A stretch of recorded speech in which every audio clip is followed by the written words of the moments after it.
इस चिप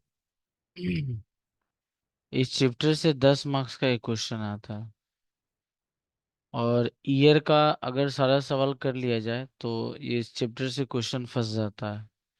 मतलब एक ही तरह का सवाल हर साल आता है। तो इसमें दो टॉपिक है, एक वैल्यूएशन ऑफ गुडविल है, एक वैल्यूएशन ऑफ शेयर है। दो टॉपिक है। अगर वैल्यूएशन ऑफ गुडविल अगर एग्जाम में आएगा तो वैल्यूएशन ऑफ शेयर नहीं आएगा, वैल्यूएशन ऑफ शेयर आएगा तो वैल्यूएशन ऑफ गुडविल नहीं आएगा। लेकिन बिना वैल्यूएशन ऑफ गुडविल का हम वैल्यूएशन ऑफ शेयर नहीं कर पाएंगे। इसीलिए एग्जाम वाले लोग बदमाशी क्या करता है, वैल्यूएशन ऑफ शेयर दे देता है, ताकि वो उसका गुडविल का भी वो काम हो गया और शेयर का भी काम हो। दो निशाना। एक छोटा सा मीनिंग दे दिए, गुडविल का मतलब क्या होता है। Goodwill is a company reputation for expected future profit. दो तरह का गुडविल होता है, एक होता है परचेज गुडविल और दूसरा होता है non purchase goodwill. Purchase goodwill का मतलब क्या हुआ, नीचे हम डिफिनेशन लिखे हैं। जैसे मान लेते हैं ये हम कैलकुलेटर परचेज किए, और ये कैलकुलेटर परचेज किए 10,000 में। लेकिन इस कैलकुलेटर का मार्केट वैल्यू है 12,000 रुपया। ऐसा केस हो सकता है। यहाँ लिख रहे हैं एक कैलकुलेटर हम परचेज किए। हम हम परचेज किए 12,000 में, जबकि ये कैलकुलेटर का वैल्यू है 10,000। एक ऐसा केस हो सकता है। दूसरा केस, हम कैलकुलेटर परचेज किए 12,000 में और कैलकुलेटर का वैल्यू भी 12,000 ही है। तीसरा केस, हम कैलकुलेटर परचेज किए 12,000 में लेकिन कैलकुलेटर का वैल्यू है 15,000। तो अगर 12,000 का एसेट्स है और हम 12,000 में परचेज किए तो यहाँ पर कोई गुडविल क्रिएट नहीं होता है। लेकिन अगर 15,000 का एसेट्स है लेकिन हम अगला को पे कर रहे हैं 12,000 रुपया, इसका मतलब हम 3,000 रुपया कम दे रहे हैं, तो मेरे को फायदा हुआ। अब क्लास 12 में पढ़े होंगे, इसको हम लोग बोलते हैं कैपिटल रिजर्व। अगर मेरा नेट एसेट्स का अमाउंट से अगर कम है परचेज कंसिडरेशन, तो उसको हम लोग बोलते हैं कैपिटल रिजर्व, जो हम लोग क्लास 12 में भी पढ़े हैं सब चीज। लेकिन हम कैलकुलेटर जो परचेज कर रहे हैं उसका वैल्यू है 10,000 रुपया। फिर से बोल रहे हैं, यहीं से हम लोग का टॉपिक स्टार्ट होगा। हम जो कैलकुलेटर परचेज कर रहे हैं उसका वैल्यू है 10,000 रुपया। मतलब ये 10,000 का ही कैलकुलेटर है। कोई भी 10,000 से ज्यादा देना नहीं चाह रहा है, लेकिन मजबूरन हमको कैलकुलेटर का प्राइस कितना पे करना पड़ रहा है, 12,000 रुपया। तो मेरा नुकसान हुआ। और इस नुकसान को हम लोग क्या बोलते हैं, गुडविल। और इसी को बोलते हैं परचेज गुडविल। हम यहाँ पर लिख दिए, भी नीचे डेफिनेशन लिख दिए, परचेज गुडविल का डेफिनेशन लिख दिए। अगर आपका purchase consideration is more than, अगर आपका purchase consideration is more than net assets acquire, जो आप नेट एसेट से एक्वायर किए हैं उससे ज्यादा अगर पे कर रहे हैं, तो उसी को हम लोग बोलते हैं परचेज गुडविल। परचेज गुडविल का कोई वैल्यूएशन नहीं होता, वो ऑलरेडी वैल्यूड होता है। अब कोई भी ऐसा सम्स नहीं है जो आपके वैल्यूएशन ऑफ गुडविल में परचेज गुडविल का हो। परचेज गुडविल का कोई वैल्यूएशन नहीं है, तो ऑलरेडी वैल्यूड ही रहता है। लेकिन जो दूसरा गुडविल है जिसको हम लोग बोलते हैं नॉन परचेज गुडविल, मतलब ऐसा गुडविल जो मैन्युफैक्चरर के बिहेव से, मैन्युफैक्चरर के गुड क्वालिटी से, मैन्युफैक्चरर के गुड प्राइस से क्रिएट होता है, उसको हम लोग क्या बोलते हैं, नॉन परचेज गुडविल। और नॉन परचेज गुडविल का वैल्यूएशन आता है, वैल्यूएशन होता है, और इसी पे सम्स आता है। तो नॉन परचेज गुडविल का वैल्यूएशन करने के कई सारे मेथड है, हम यहाँ से एक एक करके स्टार्ट कर रहे हैं। तो देखिए सबसे पहला मेथड, यहां से आप स्टार्ट करते हैं आराम से। लिखिए average profit method.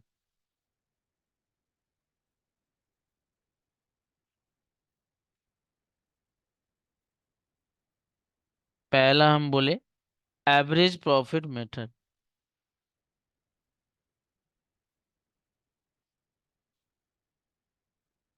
Average profit method दो तरह का होता है। दो तरह का होता है। सिंपल एवरेज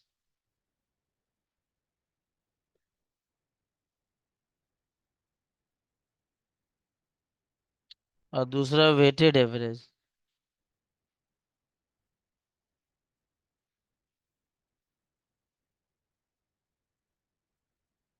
दूसरा weighted average. Simple average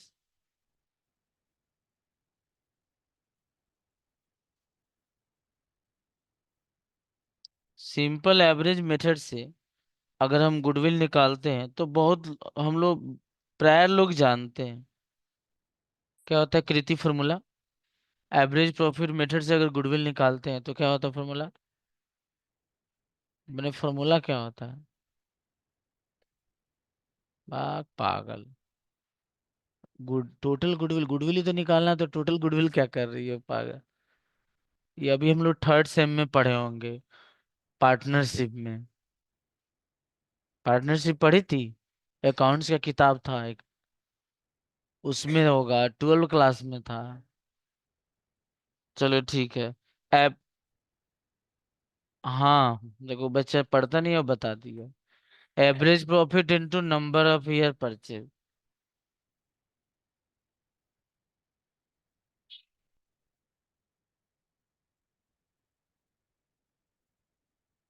average profit into number of year purchase.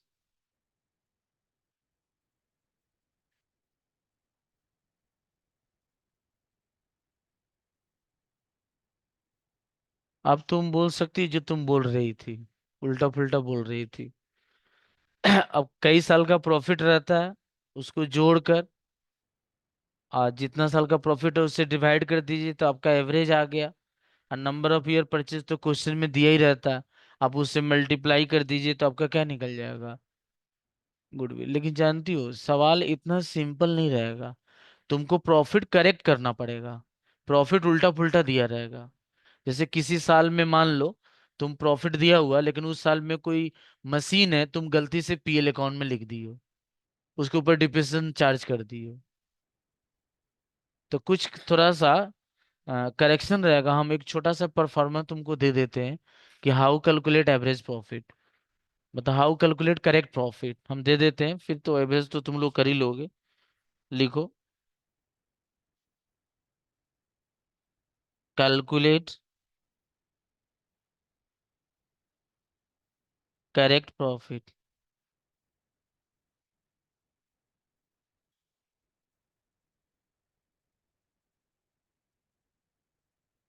चालू किया जाए।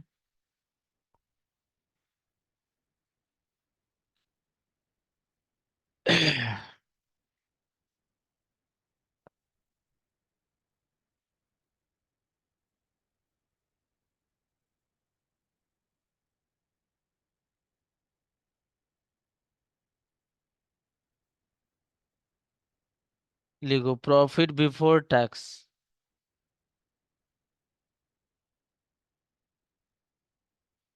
और यहाँ पर स्टार मार्क दे दो। लेस। हाँ pro forma. Less non recurring profit.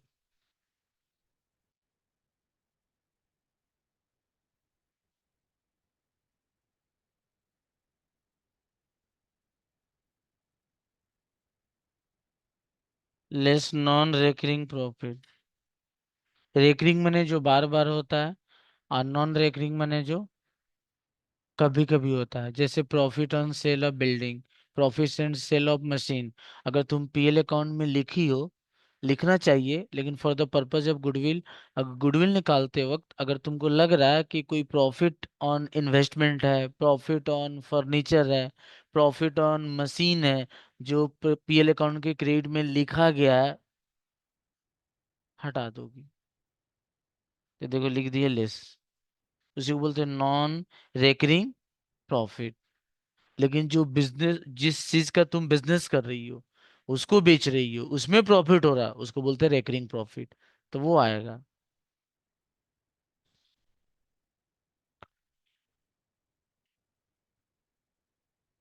Add abnormal loss.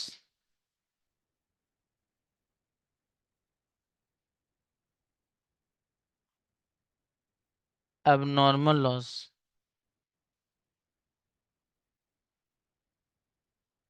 कुर्सी आप बोलिए, एबनॉर्मल लॉस किसको बोलते हैं? एबनॉर्मल लॉस किसको बोलते हैं और नॉर्मल लॉस किसको बोलते हैं?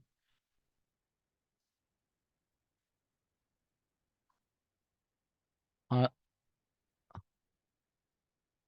और नॉर्मल लॉस?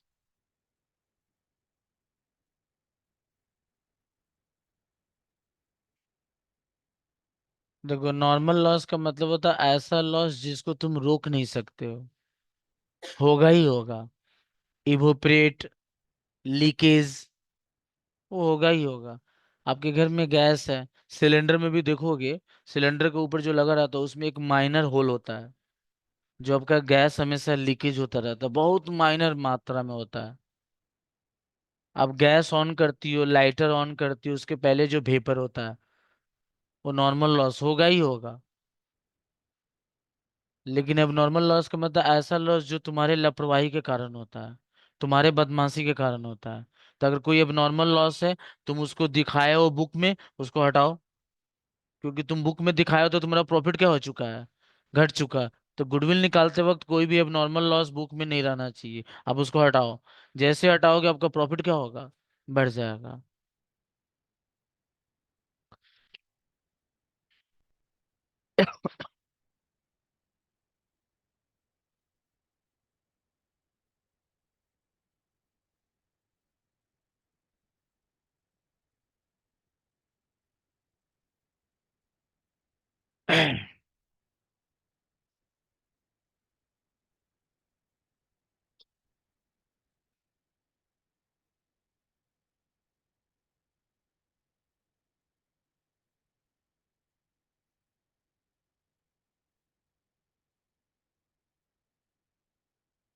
ये क्या होता है बताओ तो, अंजलि?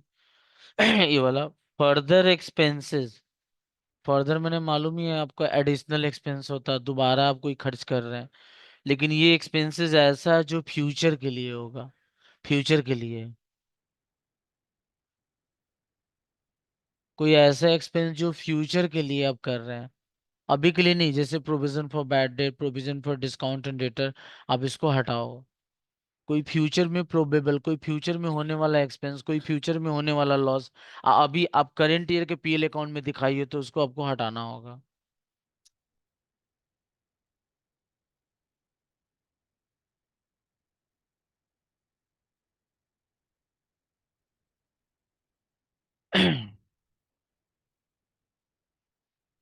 Add under valuation.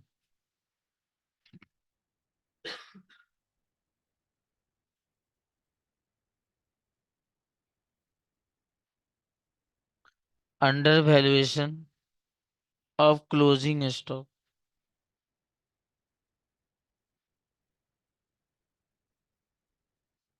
आप क्लोजिंग स्टॉक जितना लिखना चाहिए उससे आप कम लिखे हो। आपका क्लोजिंग स्टॉक 10,000 है और तुम गलती से 9,000 लिख दी हो, तो इसको क्या बोलते हैं? Under valuation. आपका क्लोजिंग स्टॉक 10,000, आप 12,000 लिख दिए हो, तो ओवर वैल्यूएशन। आपको मालूम है क्लोजिंग स्टॉक ट्रेडिंग अकाउंट के क्रेडिट साइड में लिखा जाता है।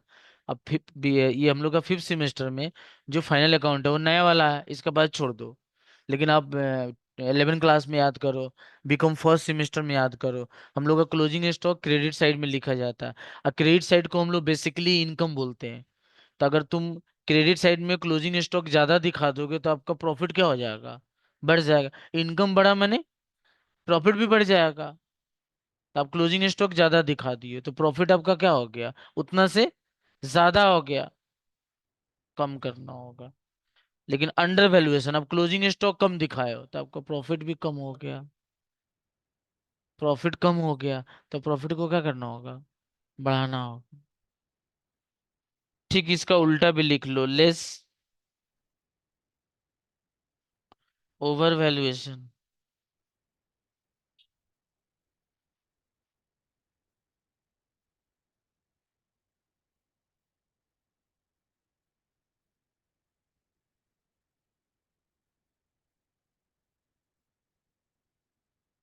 Over valuation of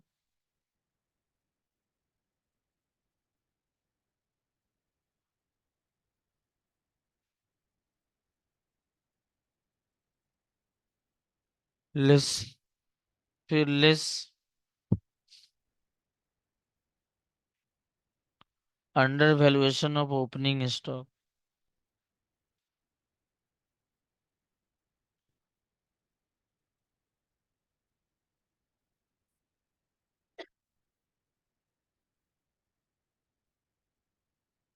opening stock को हम लोग डायरेक्ट एक्सपेंस बोलते हैं।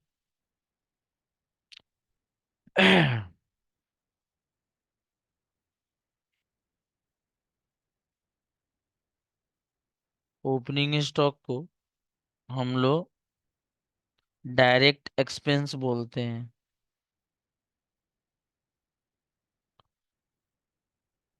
ओपनिंग स्टॉक को हम लोग डायरेक्ट एक्सपेंस बोलते हैं। और एक्सपेंस का प्रॉफिट के साथ इनवर्स रिलेशनशिप है। अगर एक्सपेंस हम दिखाएंगे तो प्रॉफिट, अगर एक्सपेंस ज्यादा दिखा देंगे तो प्रॉफिट ज्यादा नहीं होगा, कम हो जाएगा। तो आपको ठीक करने के लिए बढ़ाना होगा। उसके बाद ओपनिंग स्टॉक दोनों हम लिख दिए।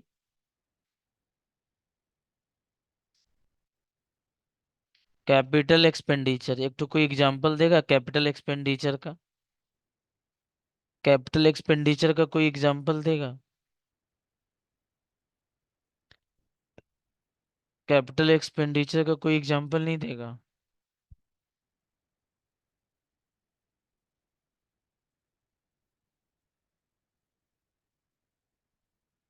परचेज, हाँ भाई बहुत सारा एग्जांपल है। Purchase machine, purchase investment, purchase furniture, purchase motor car. दुनिया का ना जितना एसेट्स है आप खरीदो, सब कैपिटल एक्सपेंडिचर है। कैपिटल एक्सपेंडिचर कभी कभी नहीं होता, मशीन हम खरीदे हैं गलती से हम परचेज में जोड़ दिए हैं, तो आपका तो प्रॉफिट गंडगोल हो जाएगा ना। Capital expenditure wrongly treated as revenue expenditure.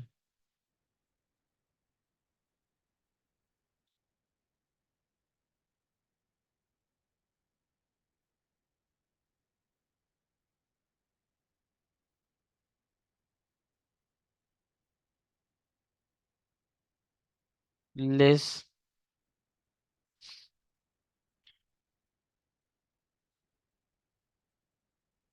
Revenue expenditure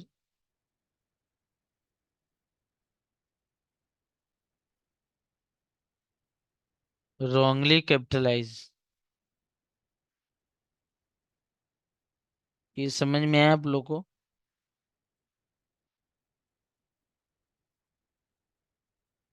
ये समझ में आया आपको? जैसे कोई रेवेन्यू एक्सपेंडिचर है, गलती से आप उसको एसेट्स बना दिए। जैसे हम वेजेस दिए, हम किसी लेबर को वेजेस पे किए, हम गलती से मशीन अकाउंट में जोड़ दिए, तो वो तो खर्चा है ना। आपको बुक में दिखाना चाहिए, आप नहीं दिखाई हो, तो आपका प्रॉफिट घटना चाहिए, नहीं घटा, और जबरदस्ती उधर एसेट्स में जाके बढ़ा दियो, उसका डिप्रेशन भी उल्टे में चार्ज हो गया होगा।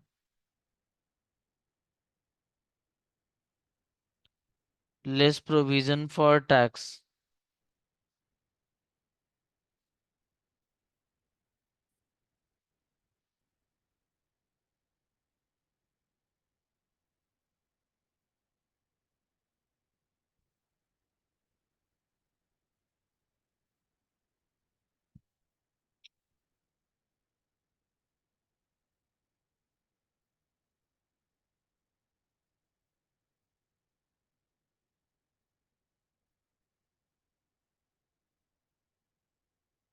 इसी को हम लोग बोलते हैं एडजस्टेड या मेंटेनेबल प्रॉफिट।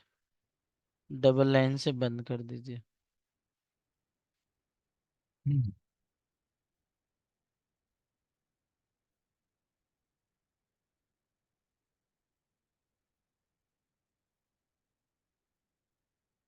हो गया?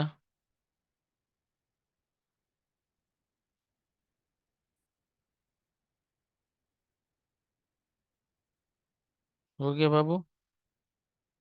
ये देखिए, यहाँ पर हम लिखे थे एवरेज प्रॉफिट मेथड दो तरह का होता है। Simple average, simple average method, और दूसरा बाबू वेटेड एवरेज मेथड। अब हम आपको वेटेड वाला बता रहे हैं कि वेटेड मेथड में आप गुडविल कैसे निकालोगे।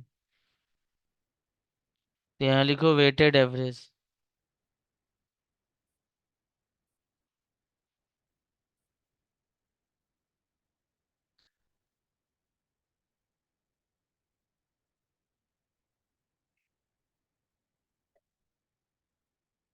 लिखो गुडविल इक्वल्स टू, कोई ये फॉर्मूला बताएगा?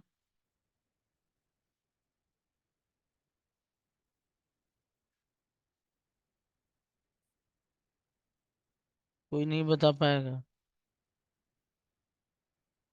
Weighted average profit into number of year purchase, number of year purchase. अच्छे बताओ, वेटेड वेटेड एवरेज प्रॉफिट कैसे निकलेगा? वेटेड एब हम्म जियो, वेटेड एवरेज प्रॉफिट कैसे निकलेगा?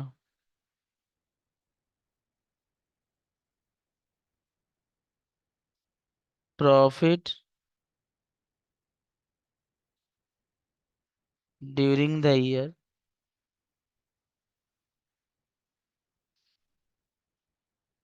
इनटू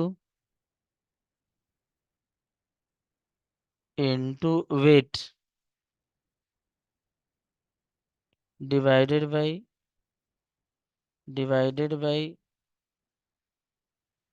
टोटल वेट, जिसको ऐसे भी बोला जाता है क्या मालूम है? इसको बोला जाता है प्रोडक्ट डिवाइडेड बाय वेट, ऐसे बोला जाता है, प्रोडक्ट डिवाइडेड बाय वेट, ऐसे भी लोग बोलते हैं। अब प्रोडक्ट कैसे निकलेगा, ऊपर फॉर्मूला देख लो, profit during the year into weight. ये पहला फॉर्मूला का दो पार्ट था। अब हम आते हैं 2 number, super profit method.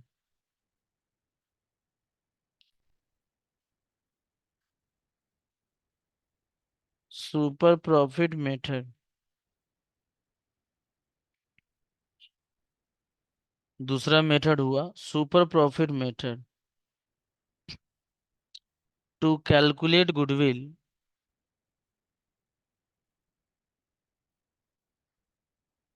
To calculate goodwill under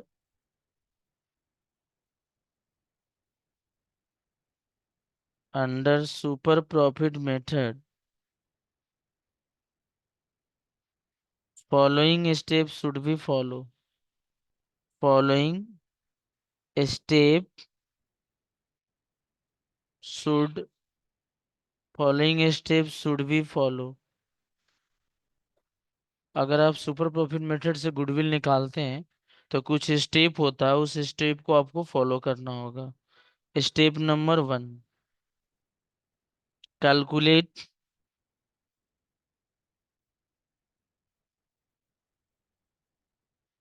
calculate capital employed. पहले आपको कैपिटल एम्प्लॉयड निकालना होगा। कैपिटल एम्प्लॉयड निकालने का दो मेथड होता है। कैपिटल एम्प्लॉयड का मतलब क्या होता है? कैपिटल एम्प्लॉयड का मतलब होता है आप जो बिजनेस में पैसा लगाए हैं वो कितना पैसा बिजनेस में रन कर रहा है। कैपिटल एम्प्लॉयड का मतलब होता है आपके बिजनेस में, जैसे होता है ना, आपके घर में 4 आदमी है तो एक आदमी काम कर रहा, बाकी लोग बैठा हुआ, तो एक आदमी एम्प्लॉयड हुआ। आप बिजनेस में 10 लाख लगाए हो तो 1 लाख ही आपका रनिंग कर रहा, बाकी पैसा वैसे पड़ा हुआ। तो कैपिटल एम्प्लॉयड निकालने का दो फॉर्मूला होता है। हम एसेट्स मेथड से भी कैपिटल एम्प्लॉयड निकाल सकते हैं, और लायबिलिटी मेथड से भी हम कैपिटल एम्प्लॉयड निकाल सकते हैं। हम दोनों मेथड में से किसी भी एक मेथड का सहारा ले सकते हैं। पहले हम लोग बात करते हैं एसेट्स मेथड से। हम एसेट्स मेथड से कैसे गुडविल निकालेंगे, मैंने कैपिटल एम्प्लॉयड कैसे निकालेंगे, तो हम आपको एक फॉर्मूला देते हैं।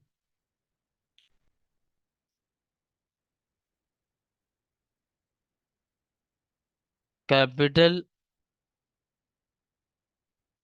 Employed equals to fix assets plus current assets minus current liability. लेकिन अगर तुम कैपिटल एम्प्लॉयड एसेट्स मेथड से ना निकाल के लायबिलिटी मेथड से अगर निकाल रहे हो, मान लो एसेट्स का कोई आइटम ही नहीं दिया और सब लायबिलिटी का ही आइटम दिया हुआ है सवाल में, तो तुमको कैपिटल एम्प्लॉयड कौन सा मेथड से निकालना होगा? Liability method. या लायबिलिटी का कोई भी आइटम नहीं दिया हुआ, सब एसेट्स का आइटम दिया हुआ, तो फिर तुमको कैपिटल एम्प्लॉयड कौन सा मेथड से निकालना होगा? हाँ ये बात है। मान लो पूरा बैलेंस शीट दिया हुआ, पूरा लायबिलिटी पूरा एसेट दिया हुआ, तब तुम्हारा मन जो मेथड निकाल सकती हो। लेकिन अगर कोई एक चीज है तो फिर दिक्कत हो जाएगा, तो इसलिए आपको दोनों ही मेथड जानना होगा। तो लायबिलिटी मेथड से अगर हम कैपिटल एम्प्लॉयड निकालना चाह रहे हैं,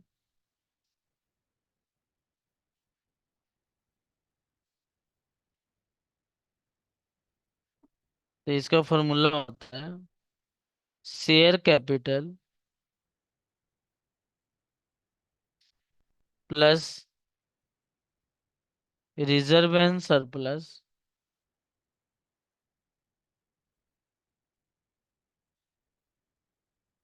reserve and surplus minus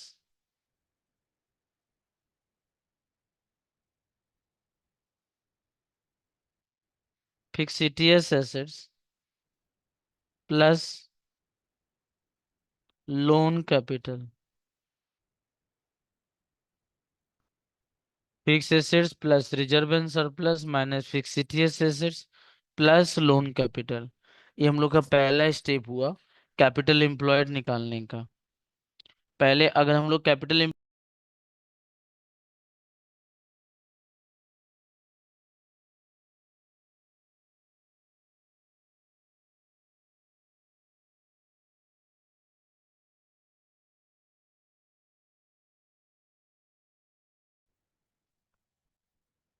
calculate normal return,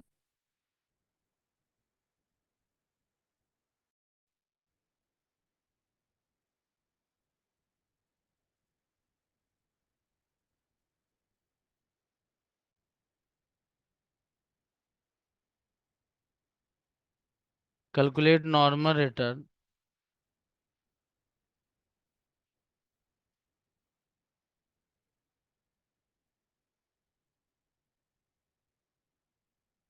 calculate normal return, या इसी को हम लोग बोलते हैं नॉर्मल प्रॉफिट।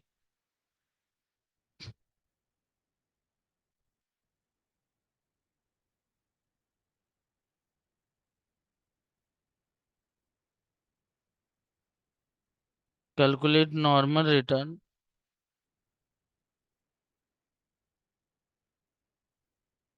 या इसी को हम लोग बोलते हैं नॉर्मल प्रॉफिट।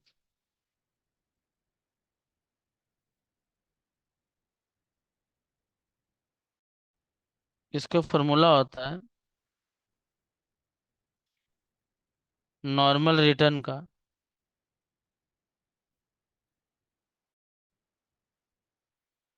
या इसी को हम लोग बोलते हैं नॉर्मल प्रॉफिट। तो इसका फॉर्मूला होता है capital employed, capital employed into normal rate of return, normal rate of return जिसको हम लोग शॉर्ट में बोलते हैं NRR, normal rate of return. Normal rate of return का मतलब क्या होता है? नॉर्मल रेट ऑफ रिटर्न का मतलब क्या होता है, हम आपको बता दें। जैसे मान लो कोई बिजनेस है, उसमें हम 1 लाख रुपए इन्वेस्ट किए हैं, और वहां से मेरे को प्रॉफिट मिल रहा है 10,000 रुपया।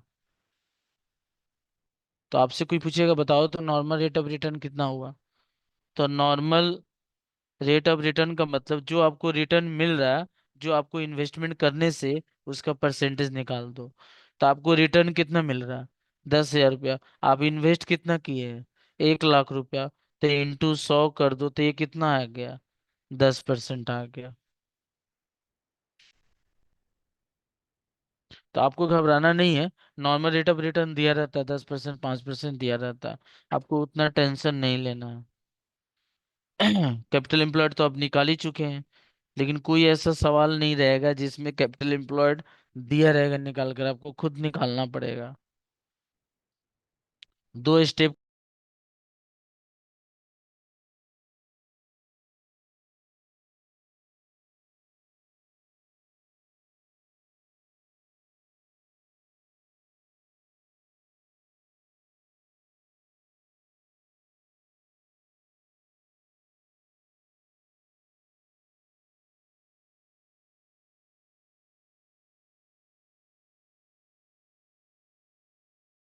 जि, जिसका परफॉर्मा हम आपको दिए।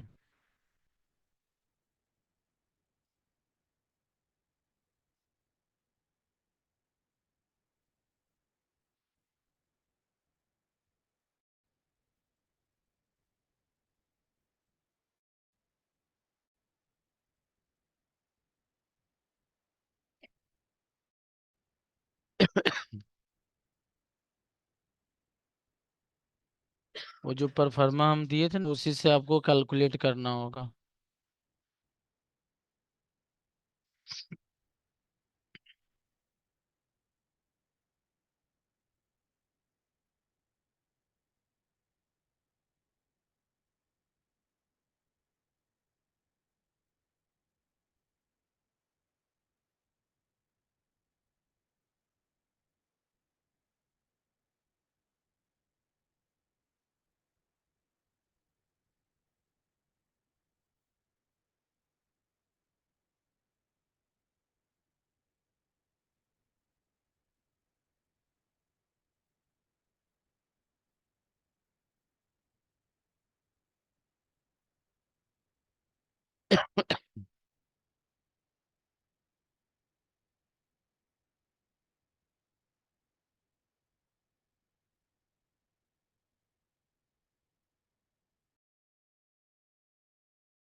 तो ये कैसे निकालोगे? कैलकुलेट एडजस्टेड मेंटेनेबल प्रॉफिट, तो ये परफॉर्मा है, ये देख लो, ये आपका परफॉर्मा है जो हम पहले ही लिखा दिए हैं।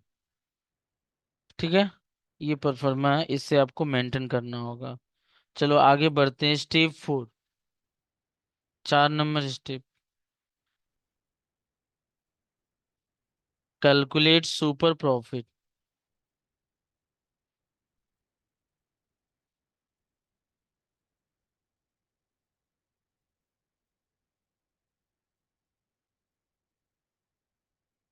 कैलकुलेट सुपर प्रॉफिट, पैराग्राफ बदलो, बदल के लिखो, super profit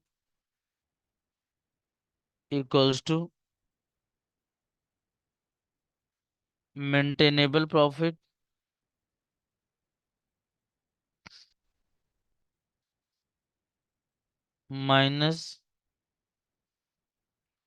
minus normal return, या जिसको हम लोग नॉर्मल प्रॉफिट बोल रहे हैं। और लास्ट में 5 number step, calculate goodwill.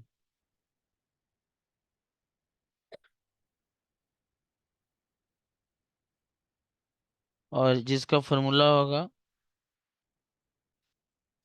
Goodwill equals to super profit into number of year purchase.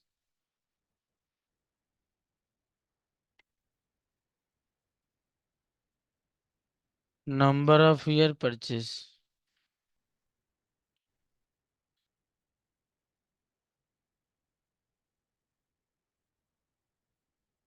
चलो कितना मेथड हुआ? 3, 2 हुआ ना। चलो तीसरा लिखो, capitalization of average profit method.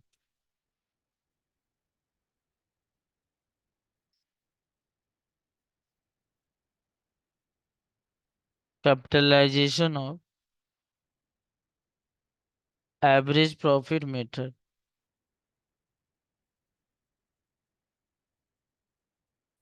Capitalization of average profit method, तो लिखो goodwill equals to,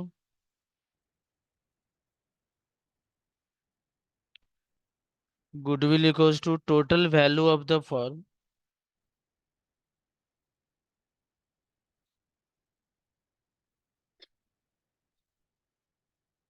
total value of the firm minus capital employed. Capital employed का हम परफॉर्मा आपको दे चुके हैं दोनों मेथड से। अब हमको सिर्फ निकालना है total value of the firm कैसे निकलेगा। तो इसका भी फॉर्मूला हम आपको दे देते हैं। Total value of the firm का फॉर्मूला होता है मेंटेनेबल प्रॉफिट, जो अभी हम आपको लिख रहे हैं कितना देर से,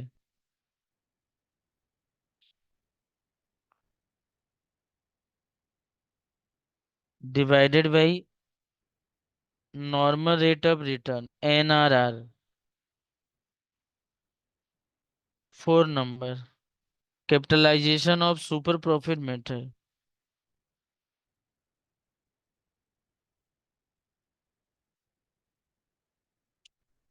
capitalisation of super profit method.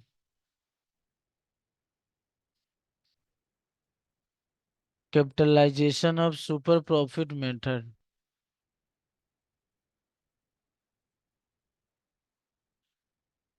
Capitalization of super profit method, तो लिखो goodwill equals to,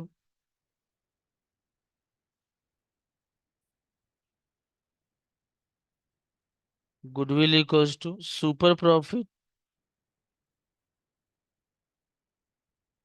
divided by normal rate of return. Super profit divided by normal rate of return, और लास्ट होता है annuity method.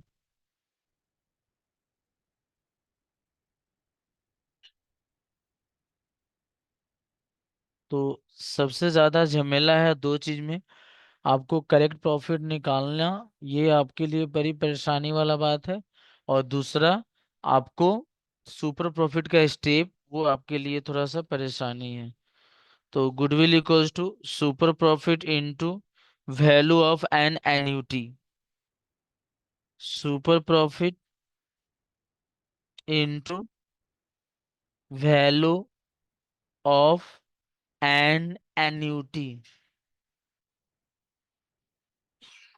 Value of an annuity दिया रहेगा, आपको super profit सिर्फ निकालना है और आपको कैलकुलेट करना है।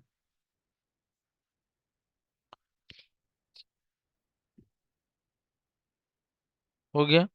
चलो मोबाइल दो, जल्दी दो। एक दो क्वेश्चन हम लोग बनाते हैं। Question number 1।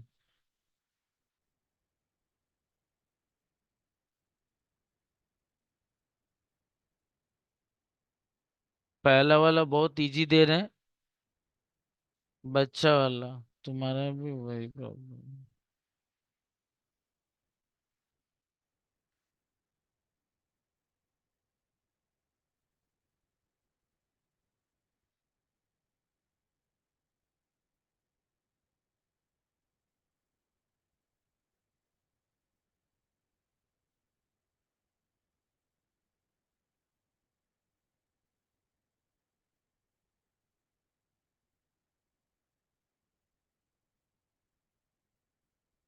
देखो क्वेश्चन नंबर 1 तुम लोग फटाफट बना सकते हो। देखो क्वेश्चन नंबर 1 में जान ही नहीं है, बिना जान प्राण का सवाल है। देखो क्वेश्चन नंबर 2 में थोड़ा सा प्रॉब्लम है, पकड़ो। सबको मिल गया सवाल क्या? मिला अंजलि सम क्या? आपको मिला सम क्या? मिला। चलो क्वेश्चन नंबर 1 में देखो कितना सिंपल है। क्या बोला है? कोई कंपनी है और सोल ट्रेडर है, और बोला है क्या, आपको गुडविल निकालना है। और यहाँ दिया हुआ 3 ईयर परचेज दिया है ना, लेकिन आपका एवरेज प्रॉफिट कितना साल का है? 5 ईयर का। चलो पहले लिखो एवरेज प्रॉफिट।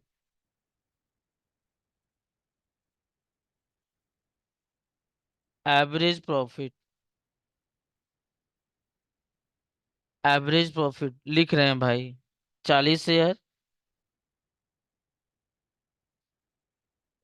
फिर 45,000, फिर 36,000, फिर 46,000, फिर प्लस 50,000 डिवाइडेड बाई 5। कोई बोलो बाबू कितना आएगा? टोटल मत बताओ हमको, बोलो। तो हम भी लिख दे 43,000 समथिंग।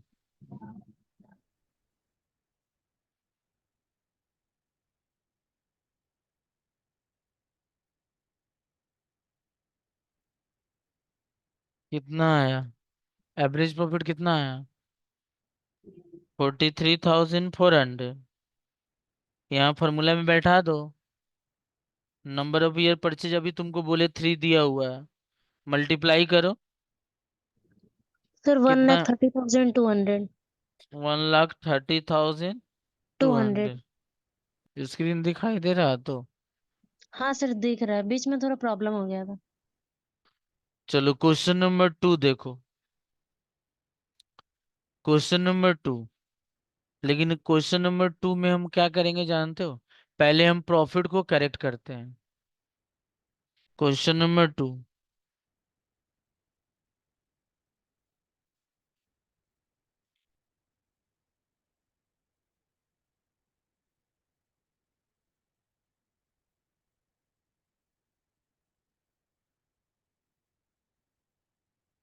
Calculate correct profit.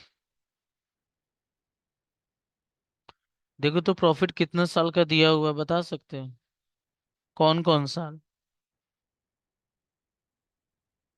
2001, 2, 3, 4।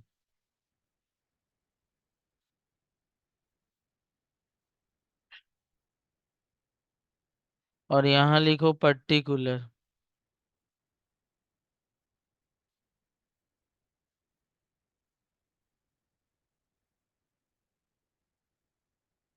चलो पढ़ते हैं, देखना भाई। एक्स लिमिटेड कोई बिजनेस कैरी कर रहा है, और यहाँ बोला है गुडविल आपको 3 ईयर परचेज, और उसके बाद बोला कि weighted average profit of past 4 year. यहाँ 4 साल का वेट दिया हुआ है, 2001 का 1, 2002 का 2, 2003 का 3, 2004 का 4। अगर कभी कभी मान लो वेटेड के हिसाब से सम पूछता है, अगर वेट नहीं दिया हुआ तो आप अपने मन से 1 2 3 4 मान लेना। और यहाँ पर देखो प्रॉफिट हर साल का दिया हुआ है, तो पहले हम लोग लिख लेते हैं प्रॉफिट।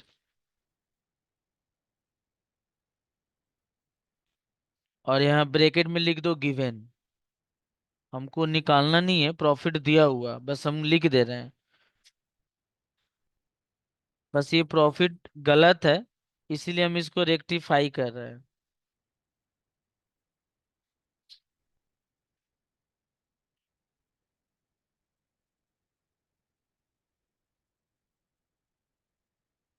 ये देखो हम रेक्टिफाई कर रहे हैं, अब ध्यान से देखना। On the scrutiny of the accounts the following matters are revealed. देखोगे भाई, पहला देखो, पहला आपका गलती क्या हुआ है। 1 सितंबर 2003 को, मतलब तीसरा साल, 1 सितंबर 2003 को कोई मेजर रिपेयर था। बिल्डिंग कंस्ट्रक्शन करना या बिल्डिंग बनाना, वो मेजर रिपेयर होता है। वो रिपेयर नहीं होता, बिल्डिंग अकाउंट डेबिट होता है। तो कोई मेजर रिपेयर था। अब वो रिपेयर कितना का था जानते हो? 6,000 रुपया का। हम उसको गलती से रेवेन्यू बना दिए।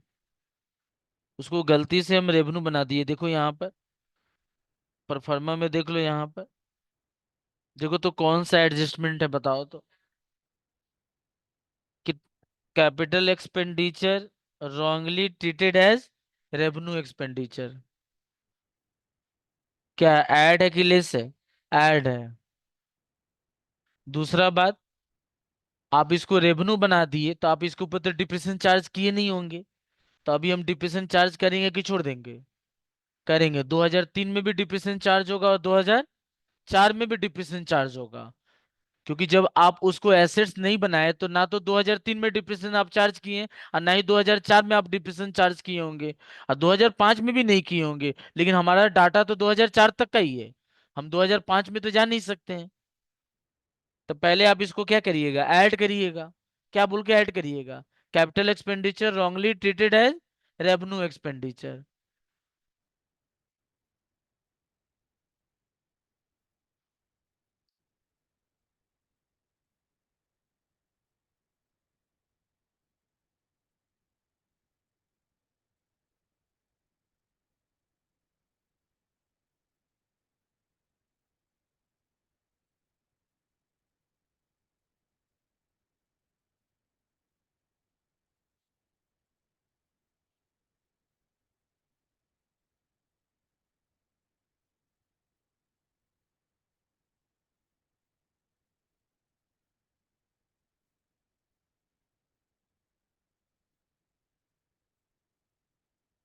अमाउंट कितना है बताइए?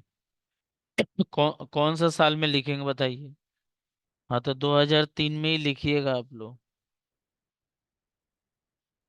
संग संग यहाँ पर ना डिप्रिसिएशन चार्ज कर दो। Less depreciation. क्वेश्चन में देखो डिप्रिसिएशन का रेट दिया होगा, देखो 10%। बताओ 2003 में कितना महीने का डिप्रिसिएशन होगा, कोई बताएगा? 2003 में कितना महीने का डिप्रिसिएशन होगा, इतना तो आप लोग बता ही सकते।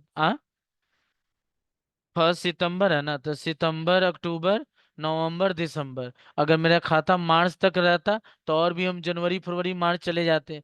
लेकिन तुम्हारी किताब में ऐसे दिया हुआ 2001 2002 2000 ऐसे दिया हुआ, इसका मतलब मेरा खाता दिसंबर में बंद हो जाता है। तो 4 महीने का डिप्रेशन निकालो भाई। बोलो भाई, कितना आएगा?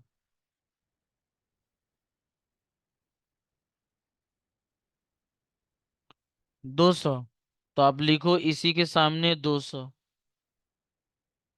और फिर एक और काम देखो तो, डिप्रेशन कौन सा मेथड का है? वहां दिया होगा देखो।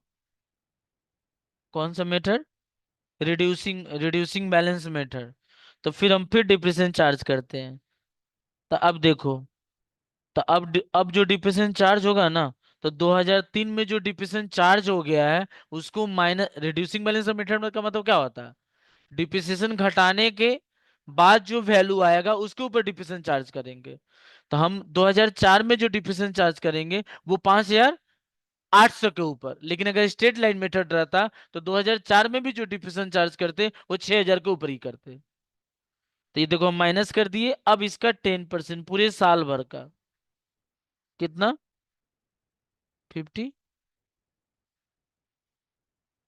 5800 ना,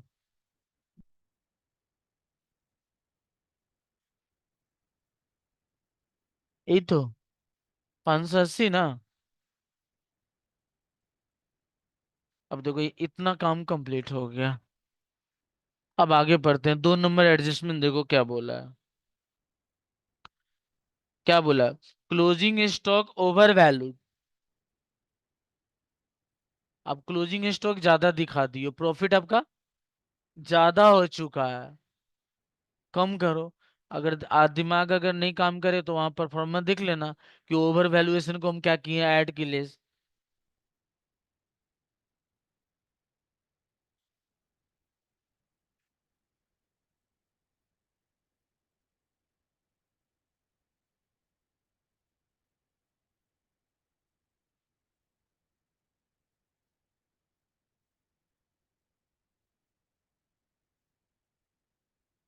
कितना बोलो बाबू,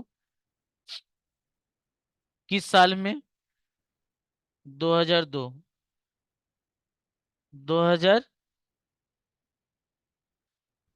2002 में आप क्लोजिंग स्टॉक को क्या किए थे, ज्यादा दिखा दिए थे। तो हम सही कर दिए, लेकिन तुम बताओ, क्लोजिंग स्टॉक ही तो ओपनिंग स्टॉक बनता है।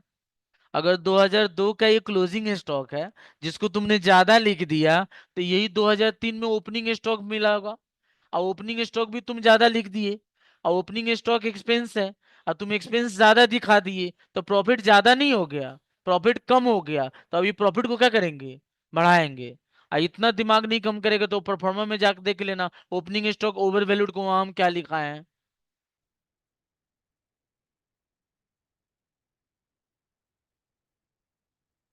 देख लो। ओपनिंग स्टॉक ओवर वैल्यूड को क्या लिखा है, देख लो क्या लिखा है, ऐड तो ऐड करो।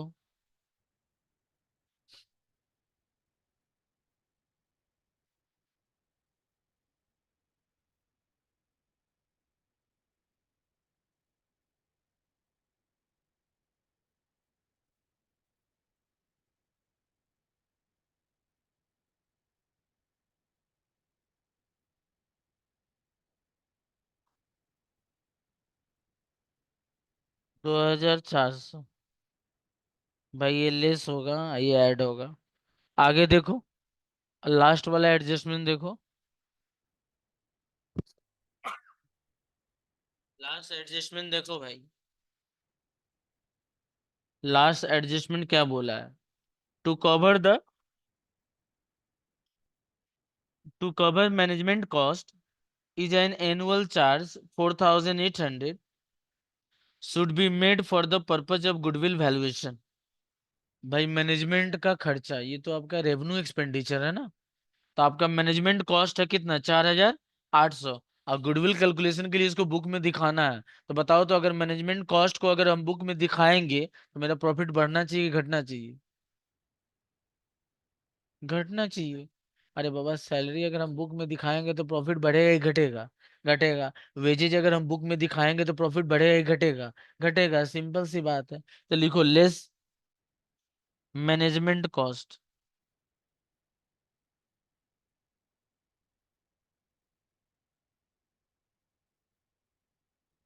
कितना बाबू, एक साल की, हर साल, हर साल। थोड़ा सा लाइन टान के ऐड लेस करो ना सबकी।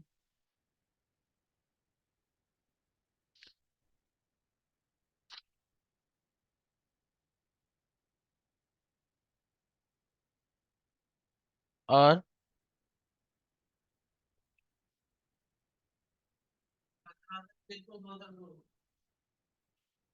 और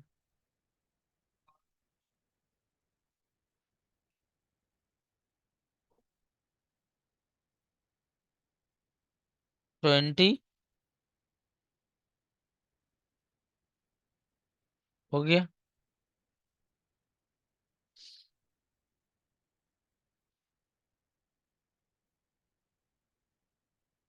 हाँ, कुछ नहीं बोला तो हर साल करना होगा।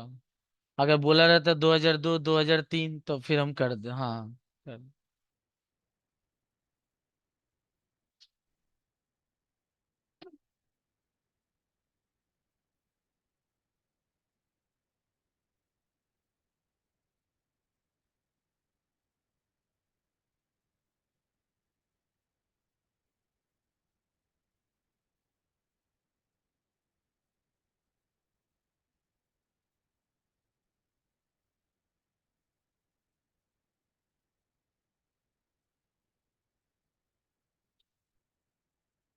क्या कर रहे हैं समझ में आ रहा है ना?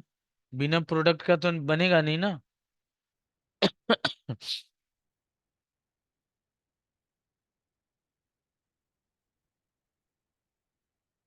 देखो भाई, कुछ गलत है ये लोग बोल रहा।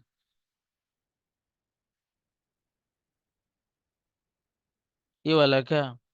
23,000।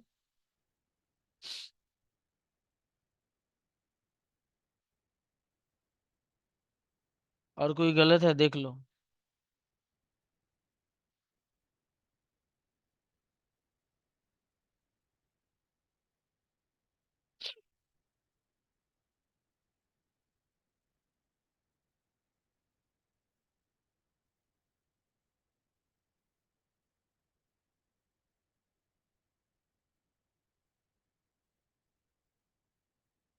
देख लो सही है ना, देख लो।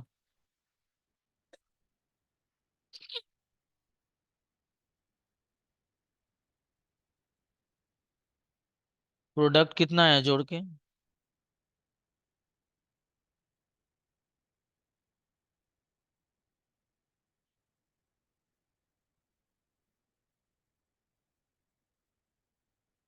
देख लो, चेक कर लो।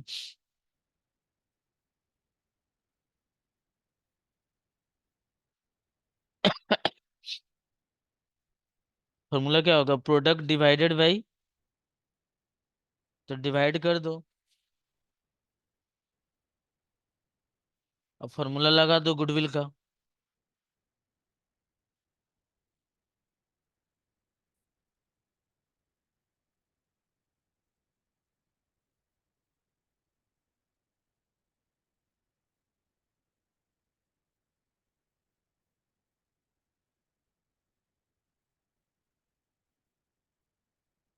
नंबर ऑफ ईयर परचेज कितना दिया था? तीन, तीन, तीन।